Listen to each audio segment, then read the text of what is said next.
Quantas vezes você já se sentiu esgotado por tentar agradar todo mundo, por tentar ser o que esperam de você e esquecer de olhar para si mesmo? Vivemos em um mundo que valoriza a performance, a aprovação e a aparência. Quantas vezes você disse sim, querendo dizer não? Quantos pesos você carrega que não são seus? Quantas necessidades pessoais estão ficando em segundo plano? Este é o preço de viver procurando a validação alheia. Estamos sempre tentando corresponder, no trabalho, nas redes sociais, nos relacionamentos. Mas enquanto buscamos agradar os outros, vamos nos afastando de nós mesmos. E é justamente nesse abandono silencioso que nasce o sofrimento. Como dizia Marco Aurélio, o imperador filósofo, a pior escravidão é depender da opinião dos outros. Hoje, vamos refletir sobre por que fazemos isso, o que isso causa e como o estoicismo pode nos libertar dessa prisão invisível. As causas da necessidade de agradar. Desde cedo, somos ensinados a buscar aprovação.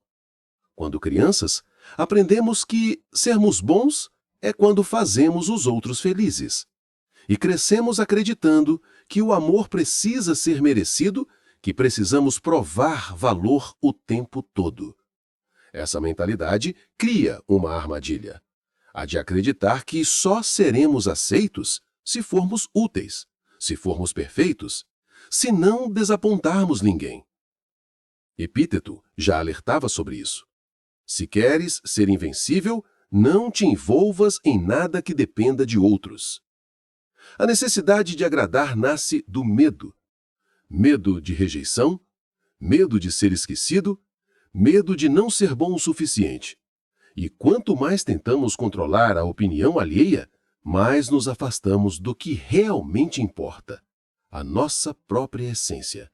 A questão é, de que adianta agradar a todos se, no processo, você se perde de si mesmo? As consequências de se abandonar. Quando vivemos em função dos outros, abrimos mão do nosso poder. Quem não se valoriza acaba sendo moldado pelas exigências alheias. Deixamos que as opiniões externas definam o que sentimos, o que queremos e até quem somos. A pessoa que se abandona passa a aceitar migalhas disfarçadas de afeto, se culpa por dizer não e se desgasta tentando ser o que o outro quer. Sêneca escreveu algo profundo sobre isso. Ninguém se perde em um dia. Perdemo-nos aos poucos, cada vez que abrimos mão de nós mesmos. E essa perda é sutil. Acontece quando calamos o que sentimos, quando aceitamos o que nos fere para não gerar conflito, quando sorrimos para esconder o cansaço. Assim, nos tornamos alvos fáceis das pressões externas, porque não respeitamos nossos próprios limites. E o resultado? Vazio, ressentimento e uma sensação constante de que falta algo. E essa sensação é fruto de um grito interior, um grito profundo que nos alerta para a negligência que estamos dando para nossas questões. E tudo isso porque esquecemos o que o estoicismo ensina. O único domínio verdadeiro que temos é sobre nós mesmos. Felizmente, o estoicismo nos oferece um caminho de volta. Você está pronto para assumir o controle de sua vida? O estoicismo nos convida a uma virada de consciência. Ele nos lembra que não somos responsáveis por agradar, mas por agir de acordo com a razão e a virtude. Marco Aurélio dizia: a tua mente será do tamanho dos teus pensamentos. E se nossos pensamentos vivem presos à aprovação alheia, seremos pequenos, dependentes, frágeis. Mas se aprendermos a cuidar da mente, a nutrir pensamentos firmes e calmos, descobriremos que a verdadeira liberdade é não precisar de aplausos para viver em paz. Isso não é egoísmo, isso é responsabilidade pessoal. Porque ninguém pode viver a sua vida por você. Ninguém pode sentir, decidir ou mudar no seu lugar. Essa responsabilidade é sua. Os estoicos, como Epíteto, sabiam que, se depender dos outros para encontrar felicidade, validação ou segurança, você está fadado à insatisfação. A filosofia estoica ensina que a serenidade nasce quando paramos de querer controlar o que está fora e começamos a cuidar do que está dentro de nós.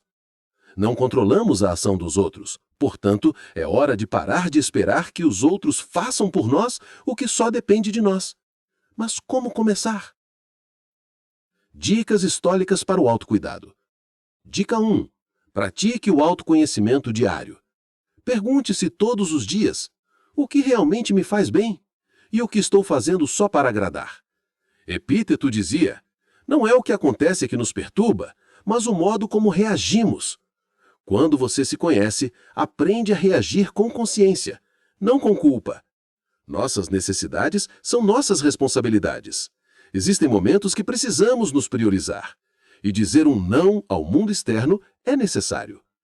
Se você se culpa por não corresponder aos anseios dos outros, observe nossa próxima dica. Dica 2. Aprenda a dizer não com serenidade. Dizer não é falta de amor, é presença de limites. O estoico compreende que o sim sem vontade é uma forma de escravidão emocional. Assumir o comando de sua vida significa escutar seus limites. Se você não cuidar da mente e do corpo, não há virtude que se sustente. Quando você se sacrifica ao ponto de se esgotar, você não está sendo útil, está se autodestruindo. Preserve sua energia. Dizer não a um pedido que te exausta é dizer sim à sua capacidade de ser útil amanhã. Dica 3. Valorize a própria companhia. Não espere que os outros definam seu valor. Como dizia Sêneca, quem se basta a si mesmo é livre. Passar tempo consigo mesmo é o primeiro passo para reconstruir sua autonomia emocional. A validação, a segurança e a felicidade devem ser encontrados dentro de nós mesmos. O filósofo Epíteto afirmou: não procure fazer com que os fatos aconteçam do modo como você deseja, mas deseje que eles aconteçam do modo como devem ser. Assim, sua vida será serena. A aceitação de si mesmo é o primeiro passo para a serenidade. Seja o seu próprio juiz sábio, mas também o seu amigo mais leal. Dica 4. Pratique a atenção no presente. O presente é um único tempo que realmente possuímos. Focar no agora liberta da ansiedade de ser aceito e da culpa de não agradar. Concentre-se sempre em fazer o que é sua responsabilidade agora. E lembre-se do princípio estoico da dicotomia do controle. Tenha foco nas suas responsabilidades hoje e em cada situação pergunte-se: isso realmente depende de mim? Sua opinião, suas escolhas, seu caráter? Isso é seu. A opinião do outro, a gratidão alheia, o resultado final de uma ação, isso não é seu. Foque a sua energia apenas naquilo que for sua responsabilidade. Sêneca nos inspira a entender que as coisas que realmente precisamos são aquelas que estão sob o nosso controle. Portanto, quando aceitamos essa verdade simples, começamos a entender que não precisamos nos abandonar pelos outros porque a nossa felicidade depende apenas de nós mesmos. Como vimos, o estoicismo não nos ensina a sermos frios ou indiferentes, mas a sermos fortes o suficiente para amar os outros sem nos perder. Cuidar de si mesmo é o maior ato de respeito que você pode oferecer ao mundo, porque só quem está inteiro pode verdadeiramente ajudar os outros. Então lembre-se, a vida é sua, a responsabilidade é sua e o poder também é seu. Se você se identificou com este vídeo, respire fundo e comece hoje o caminho de volta para si. Comenta no chat que ponto mais lhe tocou. Não esqueça de deixar o like e se inscrever no canal.